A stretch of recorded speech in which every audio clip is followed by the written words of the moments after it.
Bonjour et bienvenue chez DigiSchool. Je suis Oriane, votre professeure de droit. Nous allons nous intéresser aujourd'hui au contrat de consommation.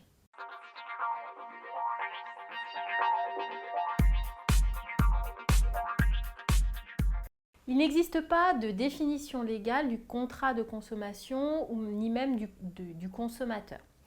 L'idée, en fait, c'est que quand vous concluez un contrat de consommation, vous êtes dans une relation inégalitaire entre le non professionnel et le professionnel. C'est la jurisprudence qui est venue définir le contrat de consommation.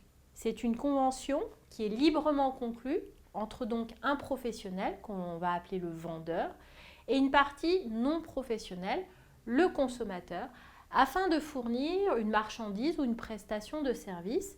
Et cette marchandise et cette prestation de service, elles sont fournies en échange d'un paiement, d'un règlement.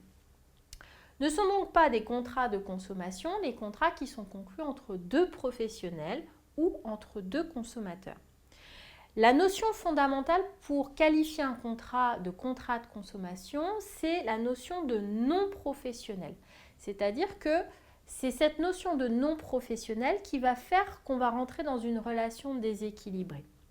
De nombreux types de contrats vont donc répondre à cette définition à partir du moment où on a cette qualification des parties. Un contrat d'assurance, un contrat de bail, un contrat de prêt, un contrat de vente. Donc ce qui est important, c'est la notion de partie et cette relation déséquilibrée qui va exister entre les parties.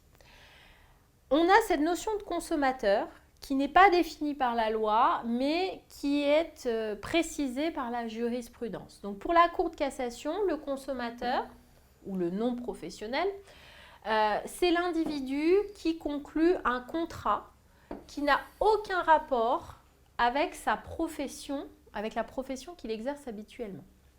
Par exemple, si vous êtes réparateur d'électroménager et que vous achetez un frigo, un réfrigérateur, eh bien dans ce cas-là, on ne va pas considérer qu'il s'agit d'un contrat de consommation du fait de votre profession habituelle. Alors, la relation consommateur-vendeur. Le consommateur, c'est une personne physique donc, qui va acquérir des biens pour son usage personnel, pour l'usage de sa famille. Et le vendeur professionnel, eh bien, il agit dans le cadre de son activité professionnelle habituelle. On a donc cette relation déséquilibrée. Pourquoi est-ce qu'elle est déséquilibrée, cette relation? Parce que le consommateur est en situation de faiblesse, tant d'un point de vue technique que d'un point de vue juridique ou commercial. Il n'a pas la même connaissance que le vendeur des produits qui vont lui être vendus.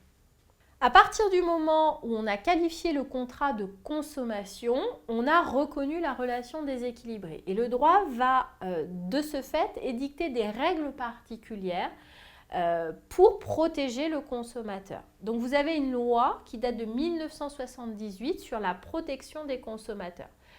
Le législateur va donc tenter de rétablir une relation plus équilibrée grâce à des mesures dont l'objet est de protéger ce consommateur. Première obligation, eh bien, l'obligation d'information qui est à la charge du professionnel afin que l'acheteur prenne sa décision d'achat en ayant les bonnes informations, en ayant les renseignements nécessaires à une décision éclairée.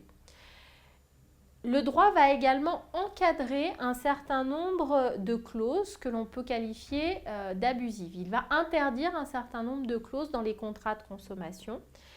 Et puis, il va également prévoir un certain nombre de protections pour le consommateur, notamment ce que l'on appelle le droit de repentir. Nous allons voir ces différentes obligations dans une vidéo suivante. J'espère que cette vidéo vous aura été utile. Je vous invite à vous abonner à notre chaîne. N'hésitez pas à laisser un commentaire si vous avez une question. Je vous dis à bientôt sur DigiSchool.